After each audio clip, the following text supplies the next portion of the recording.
என் நெஞ்சில் குடியிருக்கும்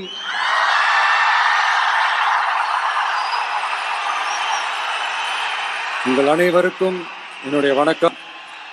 வணக்கம் வணக்கம்.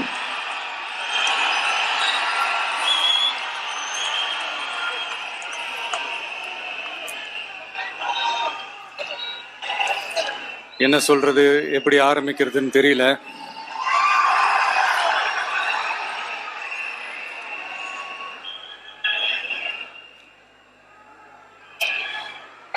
சினிமாவில் எப்படியாவது கஷ்டப்பட்டு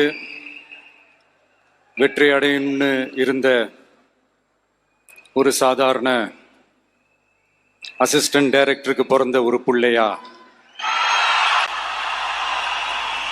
எனக்கும் வாழ்க்கையில் வறுமைனா என்னன்னு எனக்கு நல்லாவே தெரியும்,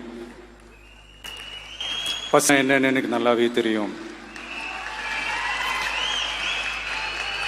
நான் ஒன்றும் பெரிய மன்னர் பரம்பரையிலிருந்துலாம் வந்துடல.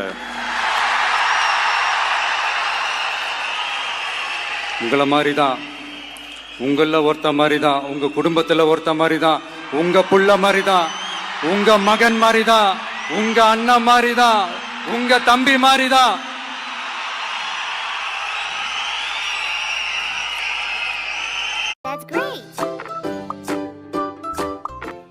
Play now. அப்படிதான் நான் உணர்றேன். நீங்களும் என்ன அப்படி நினைச்சதுனால தான் சினிமாவில் எனக்கு ஒரு மிகப்பெரிய ஒரு இடத்த ஒன்று கொடுத்தீங்க. இப்போ அதையெல்லாம் விட்டுட்டு உங்களுக்காக நன்றி கடன் செலுத்துறதுக்காக அரசியலுக்கு வந்த உங்க விஜய, இந்த விஜய, நீ வா விஜய், நாங்களா இருக்கோம், பாத்துக்கிறோம். விஜய் தம்பி நீ வா, நாங்க இருக்கோம். விஜய் தம்பி நீ வா, நாங்க இருக்கோம். அண்ணா நீ வாடா, நாங்களா இருக்கோம். நண்பா நீ வா நண்பா, நாங்களா இருக்கோம் சொல்லி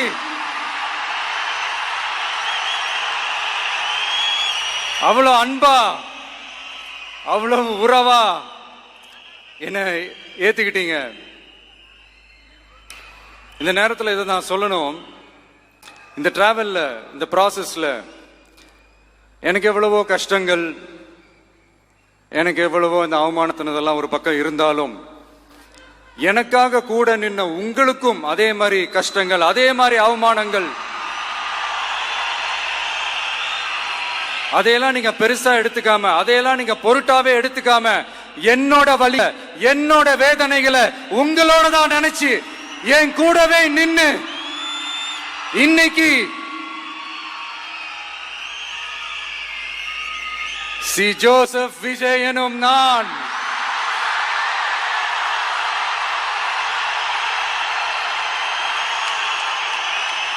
அதை உண்மையாக்கி இருக்கிறீங்க. உண்மையிலே எனக்கு என்ன சொல்றதுன்னு எனக்கு தெரியல. என்னுடைய உறவுகளே, என்னுடைய சொந்தங்களே, நான் ஒன்றும் தேவ தூதன்லாம் கிடையாது. நானும் ஒரு இயல்பான ஒரு வாழ்க்கை வாழ்ற ஒரு சாதாரணமான மனுஷன்தான். நான் முன்னாடியே சொன்ன மாதிரி அது செய்வேன் இது செய்வேன்னு பொய்யான வாக்குறுதிகள்லாம் கொடுத்து உங்களை நான் ஏமாத்த மாட்டேன். எது சாத்தியமோ அது மட்டும்தான் நான் செய்வேன். இம்மிடியட்டா உங்க மனசுல ஒரு கேள்வி ஒண்ணு வரலாம், அப்ப சாத்தியம் இல்லாததை செய்ய மாட்டாங்களா, செய்ய முடியாதா அப்படின்ற ஒரு கேள்வி ஒண்ணு வரலாம். இத்தனை கோடி மக்கள் என் கூட இருக்கும் போது எது வந்தாலும் பாத்துக்கலாம், என்ன வந்தாலும் பாத்துக்கலாம் அப்படின்ற அந்த கான்பிடன்ஸ் என் மனசுல இருக்கு. இன்னொரு விஷயமும் நான் இங்க சொல்லணும். இன்னைக்கு நம்ம தமிழ்நாடு கவர்மெண்ட் இருக்கிற அந்த நிலைமையை பத்தி நான் உங்ககிட்ட நான் சொல்லணும். கிட்டத்தட்ட 10 லட்சம் கோடிக்கு மேல கடன் வாங்கி வச்சுட்டு போயிருக்கிற இன்னைக்கு அந்த தமிழ்நாடு அரசு இருக்கிறப்போ, கஜானாவை சுத்தமா தொடச்சி வலிச்சு வச்சுட்டு போயிருக்கிறப்போ, தூக்க முடியாத சுமையை ஏத்தி வச்சுட்டு போயிருக்கிறப்போ,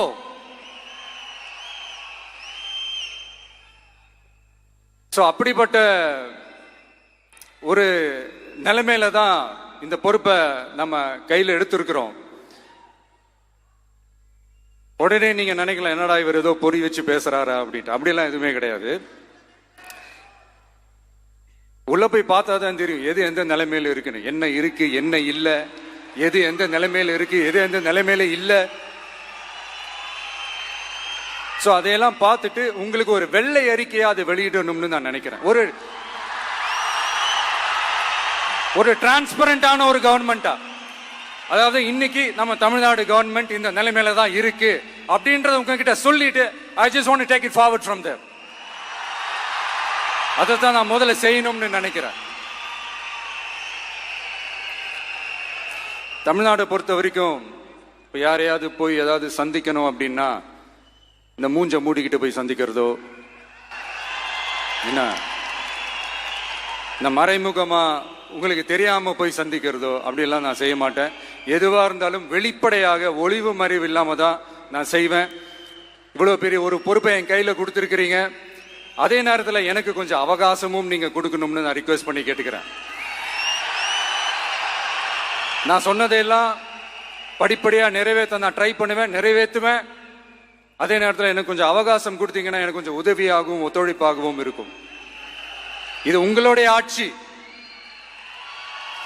பெண்கள் பாதுகாப்பை ரொம்ப ஸ்ட்ரிக்டா வச்சிருப்பேன்.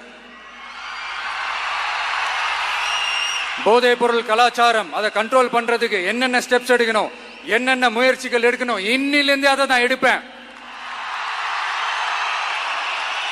நம்ம பசங்களை அதுல இருந்து காப்பாற்ற வேண்டியது நம்ம அரசனுடைய பொறுப்பு. அதே மாதிரி சட்டம் ஒழுங்கு எல்லாருக்குமான பாதுகாப்பை நான் உறுதிப்படுத்துவேன். என்ன அவமானப்படுத்துறவங்களாகவே இருந்தாலும், என்ன கஷ்டப்படுத்துறவங்களாகவே இருந்தாலும் அவங்களும் என் மக்கள் தானே. நண்பர்களாக இருந்தாலும் எதிரிகளாக இருந்தாலும் 8 கோடி மக்களும் என் மக்கள் தானே.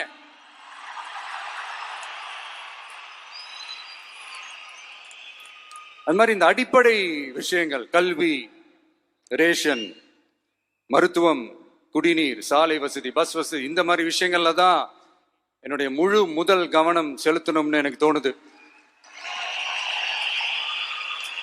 நான் முன்னாடியே சொன்ன மாதிரி மக்கள் பணத்துல இருந்து ஒரு பைசா கூட நான் தொட மாட்டேன்.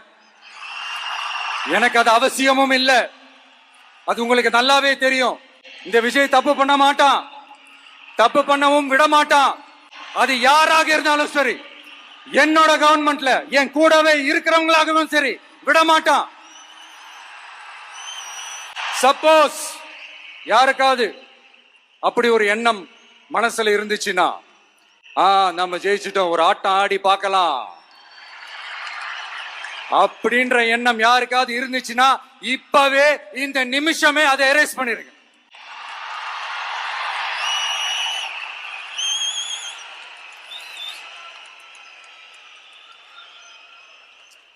இங்க ஒரே சென்டர் தான், என் தலைமையில் உண்டான சென்டர்.